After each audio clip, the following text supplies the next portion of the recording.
Bonjour, vous allez voir ou revoir, à mon avis plutôt revoir, Les Chiens d'Alain Gessua, qui est sans doute un des films que Gessua a réalisé dans les années 70, les plus connus, puisque les années 70 constituent pour lui, vous le savez, j'imagine, son âge d'or. C'est là qu'il a réalisé Traitement de choc, Armageddon, qui était une chronique extrêmement virulente, une critique très très violente sur l'univers de la télévision et des mass médias avec Jean-Yann, et puis donc Les Chiens. Au moment où il réalise Les Chiens, Alain Gessua est presque au sommet à la fois de sa carrière et de sa puissance commerciale.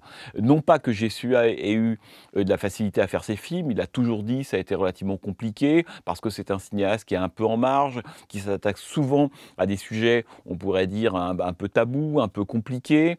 C'est un cinéma de la marge, c'est un cinéma indépendant, assez audacieux, qui explore une voie qui, dans le cinéma français, n'est pas une voie extrêmement populaire, qui est celle du film, on pourrait dire, d'anticipation, non pas de science-fiction, c'est pas du film de genre non plus, c'est un espèce d'une façon de regarder la réalité de façon un tout petit peu décalée. À quoi on reconnaît un film de Gessua, c'est qu'il a l'intuition de quelque chose qui, dans le monde qui l'entoure, finalement semble un peu dysfonctionner. Il pousse d'un cran cette situation-là et on arrive dans une espèce de monde d'anticipation qui à la fois est extrêmement ressemblant au nôtre et extrêmement différent.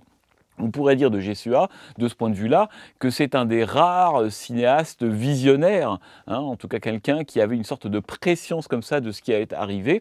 Ce fut vrai pour Traitement de choc, avec cette espèce de complexe presque idyllique, entouré de montagnes, où finalement on se servait de fœtus pour des bourgeois qui avaient envie d'avoir une sorte de seconde jeunesse, Annie Girardot, Alain Delon.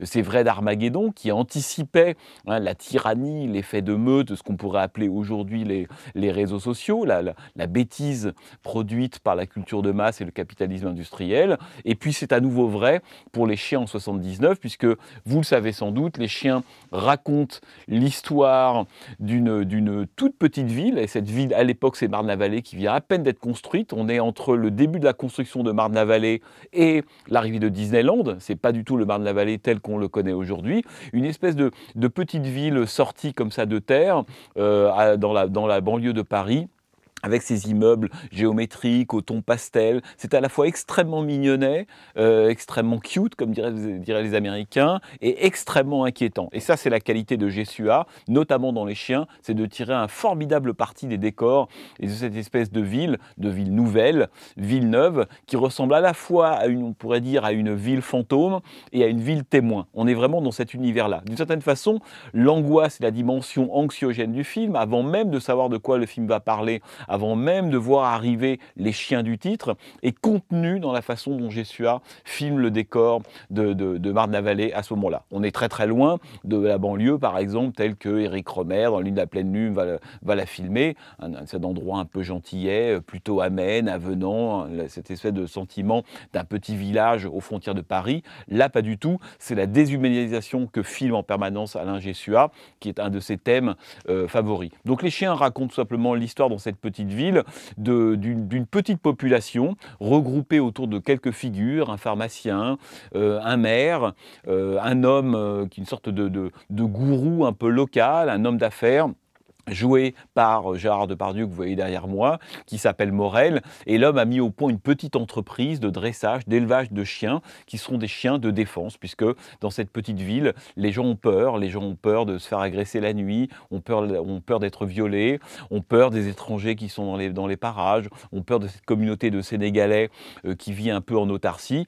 Et la peur et le sentiment de la peur produit à un moment donné un désir tout simplement de sécurité. Et la frontière entre le désir de sécurité, l'autodéfense et la criminalité, évidemment, c'est ce qui va intéresser Alain Gessua. Donc c'est ça que raconte le film. Alain Gessua, il est présent dans le film, non pas en tant qu'acteur, mais via le personnage que joue Victor Lanoux. Victor Lanoux, dans le film, joue le rôle d'un médecin qui vient de s'installer dans cette petite ville et qui, au début du film, est extrêmement surpris par le nombre de patients qui viennent parce qu'ils ont été mordus par des chiens.